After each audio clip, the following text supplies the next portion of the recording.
ரஜினிகாந்துடன் நாடக ஒருங்கிணைப்பாளர் சீமான் திடீரென சந்திப்பை மேற்கொண்டது அரசியல் மேடையில் பரபரப்பை உண்டாக்கியுள்ளது.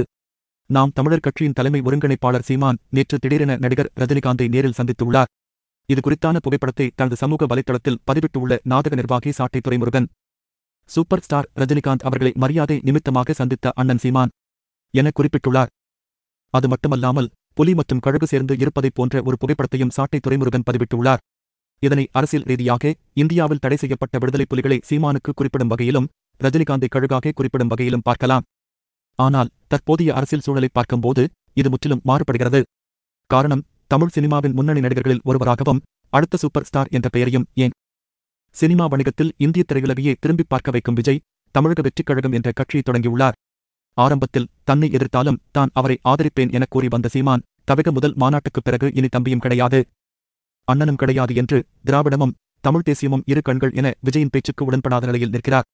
இதனால் விஜய் ரசிகர்கள் அல்லது தவிக தொண்டர்கள் சீமானின் தம்பிகள் உடன் சமூக வலைத்தளங்களில் மோதி வருகின்றனர்.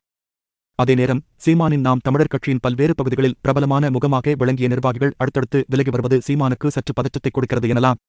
அது மட்டுமல்லாமல் அவர்கள் விஜயின் தமிழக வெற்றிக் கழகத்தில் இணையப் போவதாக வரும் செய்திகள் அதற்கு மேலாக சீமானுக்கு தலைவலியாக அமைந்துவிட்டது எனலாம்.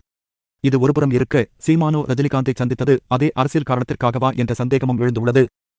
2021 தேர்தலுக்கு முன்பு கட்சியை தொடங்க ஆயத்தமாக இருந்த ரஜினியை குறிவைத்து தமிழன்தான் தமிழ்நாட்டை ஆள வேண்டும் என சீமான் பேசி வந்தார். இது ரஜினி ரசிகர்கள் சீமானின் தம்பிகள் இடையே மோதலை ஏற்படுத்தியது. இந்த நிலையில் மீண்டும் ரஜினிகாந்த் உடன் சீமான் சந்திப்பை ஏற்படுத்தியது மட்டுமல்லாமல் கழுகை முதன்மைப்படுத்தியது. அரசியலில் விஜய் உடன் மல்லுக்கட்ட ரஜினியை கருவியாக பயன்படுத்தி அவரது ரசிகர்களை விஜய்க்கு எதிராக திருப்பவா என்ற கேள்வியும் அரசியல் மேடையில் எழுந்துள்ளது. ஏனென்றால் காக்கா கழுகு கதையில் ரஜினி விஜய் இருவரும் சிக்கி பின்னர் ரசிகர்களுக்கு விளக்கம் அளித்தனர் என்பது குறிப்பிடத்தக்கது. ஆனால் இவை இப்படி இருக்க, இது எதுவும் இல்லை, இது வேட்டையன் பட பாராட்டுக்கு நன்றி தெரிவிப்பது தொடர்பான சந்திப்பு மட்டுமே என்பதும் தகவலாக இருக்கிறது.